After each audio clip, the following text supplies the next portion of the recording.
Hi guys, hey squatties in particular. How is everybody today? I hope you are doing well.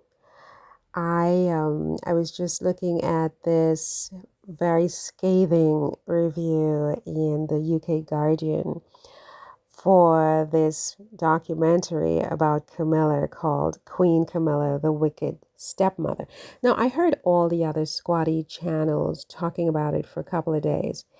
I wasn't able to get to it because, as I've said before, I'm trying not to sort of microscopically follow these people. I mean, Harry and Meghan, okay, but the others, less and less. I sort of don't want to it's so much energy.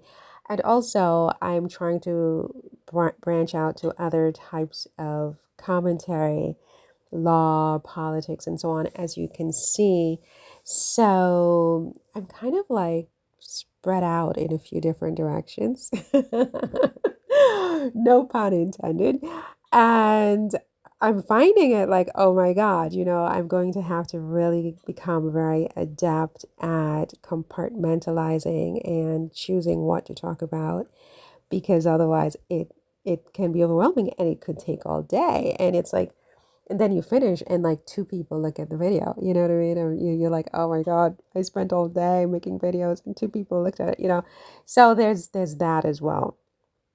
So I didn't get to this Camilla thing.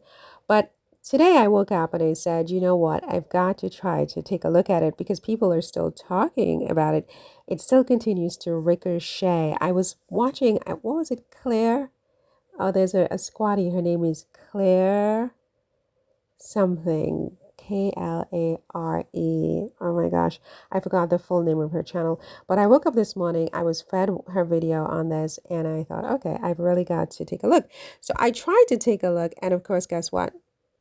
Well, they don't allow, and I'm not in the UK. I'm not in the UK, so I can't view the video. And this is after putting me through signing up and giving my name and my date of birth and my blood type and, et cetera, et cetera. All my lovers I've ever had in my life, which would be zero,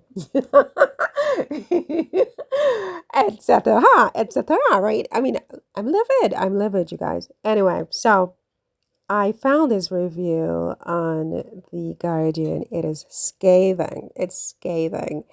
And it says here, does anyone really care about a documentary charting Camilla's rise from jolly schoolgirl to Diana's nemesis, then queen? Channel 4 does, judging by this tedious, flimsy show. Wow. Right? And it just got worse and worse. It says here, I feel like I've missed a memo. Is it Camilla Awareness Month or something? 2 weeks ago, we had 90 minutes on her charitable activities in ITV's Her Majesty the Queen behind closed doors, which, to be honest, amply satisfied my interest in the lady, fond as I am of a doughty dame. Boy, these people, these Brits, the things they say, the way they put what they say is very interesting sometimes.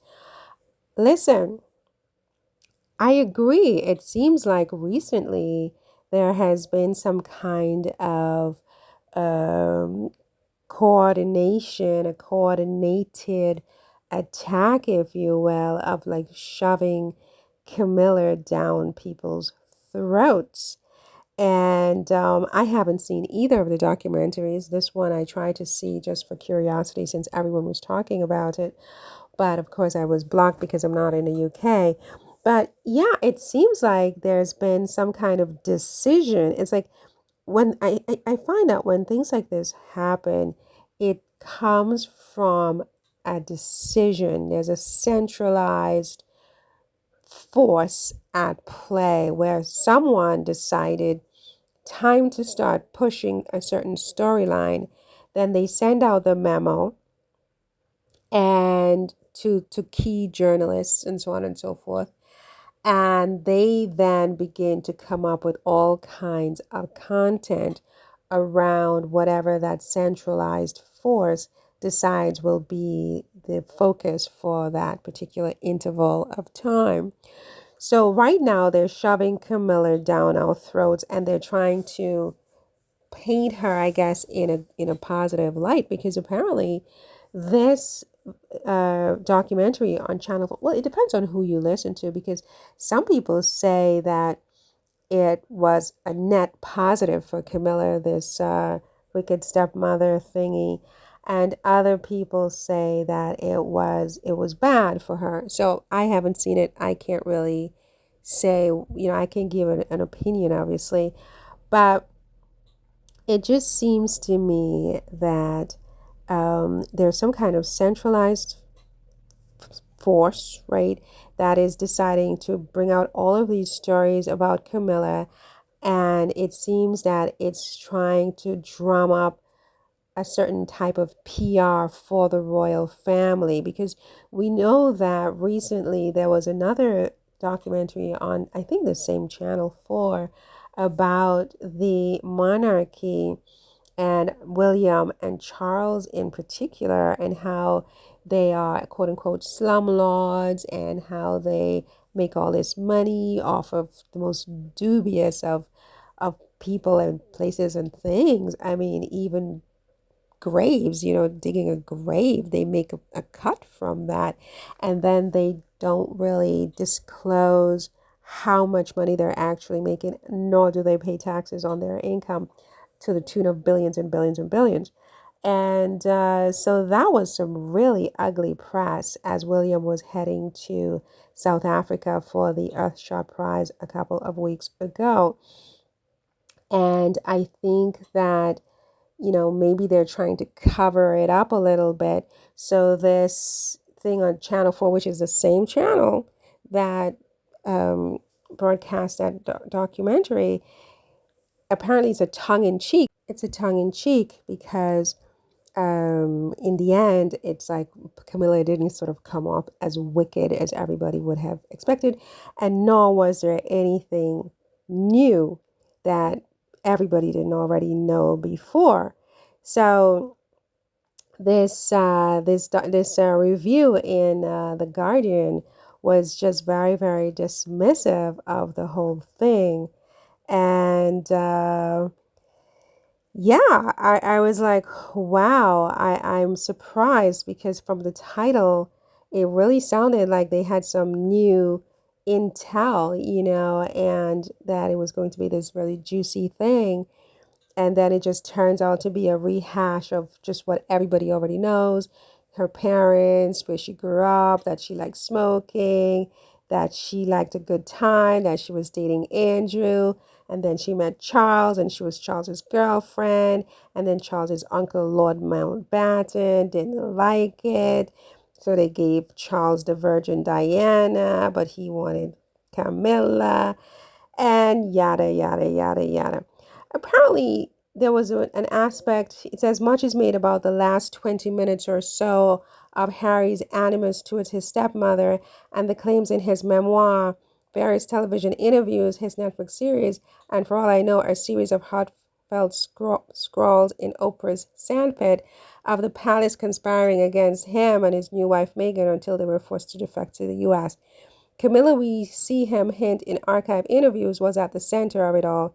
Somehow, despite this and the claims that some members of the firm were racist, the monarchy did not fall, and the coronation of King Charles of Charles as king and Mills as queen consort went ahead after the queen died in 2022. Okay, so yeah, so in the documentary, it makes references to Harry's spare, his memoir and so on and so forth. And, in the end, they're saying that not Camilla, Camilla rose anyway to, queen, not queen consort. She's now queen of the land and the empire, you guys. I mean, look, what can I say about it all? Harry got out just in the nick of time. Meghan was his out. He was not going to win this anyway. Camilla was going to be queen no matter what. His father was never going to side with his sons over this woman. He sleeps with this woman. Men prioritize who they sleep with. It's comme ça, okay? Don't shoot the messenger. So Harry saw the handwriting on the wall. Then William would become king and he'd spend the rest of his life kneeling at William's feet and genuflecting I don't even know, honestly, right? Just genuflecting to this man who is not even his equal. Clearly, William is not equal to Harry in terms of creativity and, just accomplishment. And so you have this ridiculous system in place where Harry would spend the rest of his life genuflecting to someone who's not even his equal. William is not Harry's equal. Everybody can see that now that Harry has moved away. In comes Meghan. I mean, on a certain level, Harry was desperate for someone like Meghan. He probably didn't even know it, right? The minute he saw Meghan, he realized it was just like boom. He saw the out because he himself did not want this life for himself. He has even said that he's not spending the rest of his life in Windsor. He's not doing that. It's not interesting to him. He wanted out before Meghan. Once he saw her, once he met her, she was the out. And she didn't have to tell him twice. She probably didn't have to tell him once. It was his idea. Let's get the living bejesus out of here, right? And they went to America. They bought their beautiful home in Montecito. And the rest is history. Why are they rehashing all of this nonsense? They're trying to cover this, them being, the monarchy, the royal family, all this Camilla nonsense.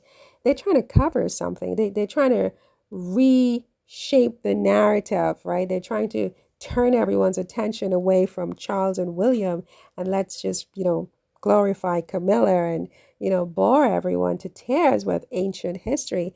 And people are just like, look, we're over it. We're trying to pay our rent over here. We're trying to pay our heating bills. We know all this before. Just stop, right? Just stop. We don't care. So that's where people are with that. But listen, you guys, I just really had to come on and look at it a little bit because, everybody's still talking about it. So, voila. That's all for this one. I don't even know what to call the video. We'll figure something out as I upload it. See you in the next one. Do subscribe, hit the thumbs up, leave your comments, and happy Thanksgiving. Today's Thanksgiving in America. Happy Thanksgiving, America. I love you. And yeah, see you in the next one. Take care. Bye, my darlings.